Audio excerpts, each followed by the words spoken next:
மேலும் எனது குடும்பத்தினரையும் நண்பர்களையும் போதை பழக்கத்திற்கு ஆளாகாமல் தடுத்து அவர்களுக்கு அறிவுரைகளை வழங்குவேன். போதை பழக்கத்திலானவர்களை மீட்டெடுத்து அவர்களை நல்வழிப்படுத்த எனது பங்களிப்பை முழுமையாக தருவேன். போதைப் பொருட்களின்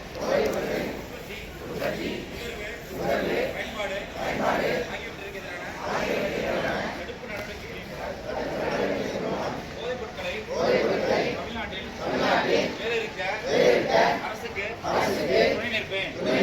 மாநிலத்தின் வளர்ச்சிக்கும் மக்களின் நல்வாழ்விற்கும் நான் அர்ப்பணிப்புடன் பங்காற்றுவேன் என்று உளமாற உறுதி கூறுகிறேன்.